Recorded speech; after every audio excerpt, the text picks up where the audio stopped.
Hey D4B fans, David here again. I hope you're well. Welcome to another episode of Disney for Brits Quick Tips. I've practiced, I can say it now. Remember, for those of you that have seen the intros, these are one take, short episodes with 5 hints and tips to make your American holiday, your Disney holiday, better.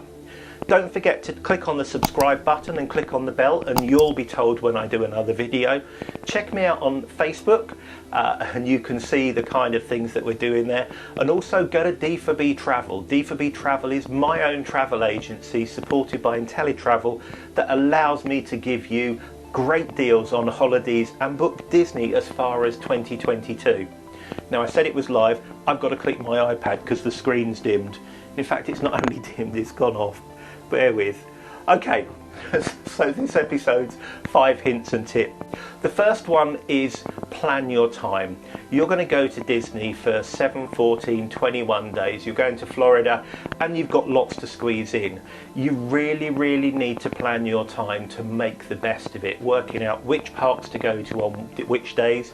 Make sure that you have days off, as per my last hints and tips, so you can get some downtime. And also you can see when you're going to do things. You don't want to get to the end of the holiday and have missed things that you really want to do. Likewise, you don't want to get to the end of the holiday and be exhausted. I always recommend planning your holiday, and if you click in the links below and drop me a message, I'll send you a really simple planner that you can open in Word or Excel or something similar, and it just helps you get your thoughts together. Second one, which is related to that, is have breaks. It's really easy to get carried away with the whole Disney experience and be in the parks at 8 o'clock and think it's okay and you're going to be fine at 12 o'clock in the evening. You might be fine, but maybe kids, children, younger ones that you've gone with you, older people that you've got with you may find that a bit of hard going.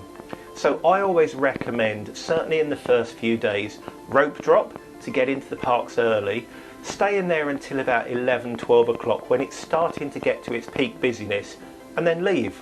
Go back to your hotel, go back to your house, splash around in the pool, just do something to relax and just cool off a little bit, because you will have been in the sun, and Florida, with the exception of December, January, February, is still really warm. Especially if you're going in the summer months of July and August, it's really hot. Give everybody a chance to rest, have a nap, have a snack and cool down. And plan those days in. Once you're all refreshed, if you want to go back into the park for one of the evening displays like Fantasmic or any of the other nighttime shows, can't even remember what the one's called at Epcot, but there's a new one coming, it used to be Illuminations. Just go back into the parks and enjoy yourself again. So try and take a break in your days. The next hint and tip is a little bit of visiting. So remember I told you about having some downtime, days on, days off. Another thing you can do is visit the resorts. The Walt Disney World resorts are open for everybody to take a look around, and some of them are just amazing. Riviera Resort is particularly beautiful. Art of Animation is staggeringly great fun, with each of the blocks themed around areas like Lion King, Cars where there's a full-size Lightning McQueen, and various other things. The only resorts that you might not be able to go and explore are the ones on what they call the monorail loop, which is the Polynesian, the Grand Floridian and the Contemporary. Walt Disney World generally don't like people parking at those even to visit, because there's a risk you'll park your car there, hop on the monorail and go into the park. So you may not be able to get in, but it's worth a try. Go to the garden, say we'd love to have a look around, we want to have something in the quick serve area, have a bite to eat, spend a bit of money there and go and explore. I don't think you'll do them all, there's still some resorts that I haven't done, but it's really worth just having a look at the magic of Disney from a slightly different viewpoint. The next one is how to save some money. Now when you're in the parks, Disney parks are really 3 things. There's scenery, there's food and there's shops. Rides, 4 things. The scenery and the rides are really great. The food is lovely. The gifts and the goodies in the shops are expensive, and that can actually take a huge amount of your budget. So my recommendation here is pop into a supermarket, something like a Target or a Walmart, before you go into the parks. or maybe after your first day in the parks.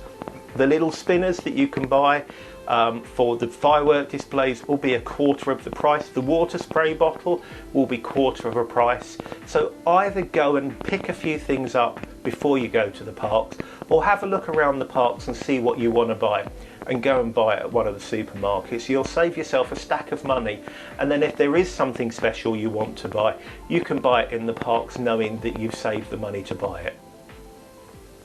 Final tip for this episode is how to save a little bit more money. Walt Disney World and the Disney parks are unusual in that you can take in food and drink. You may have seen some of our colonial cousins, our American friends, dragging great big ice coolers behind them, cool boxes we call them, on wheels full of food and drink. Now, I'm not suggesting you do this, but if you do want to take in a rucksack with some drinks and some snacks, you can absolutely do that. They're very happy to let you do that. One little thing I always do suggest is, you know, the little water bottles that you can get, and they're flavoured, so you can get blueberry, grape, absolute favourite, raspberry, and they're about $2, $3, maybe $4 in the supermarkets, and they'll do 20 or 30 drinks. Take some of those in with you when you get the Walt Disney World water, or the iced water, which generally has a bit of a chlorine taste to it. A little squirt of one of those in, your youngsters and you will enjoy it a whole lot more. It's not going to turn it into Diet Coke or beer or gin, but it is going to let it taste a whole lot better. So give that one a go as well. So there you have it, 5 hints and tips. Planning your time, make sure you take a break, visit the resorts, buy goodies off park and take in food.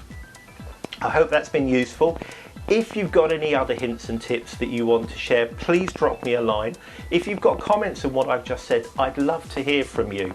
Don't forget to subscribe to the channel, click on the bell, and please tell everybody about me and this channel. The more people that know about it, the more people that I can help. Find us on Instagram and on Facebook, and check out D4B Travel as well, where I can be your personal travel concierge to give you and your family the best Walt Disney World holiday, even as far as 2022. It's been awesome sharing this with you. I can't wait to do it again. My name's David. You've been watching Disney for Brits, and as our pal Mickey says, I'll see you real soon.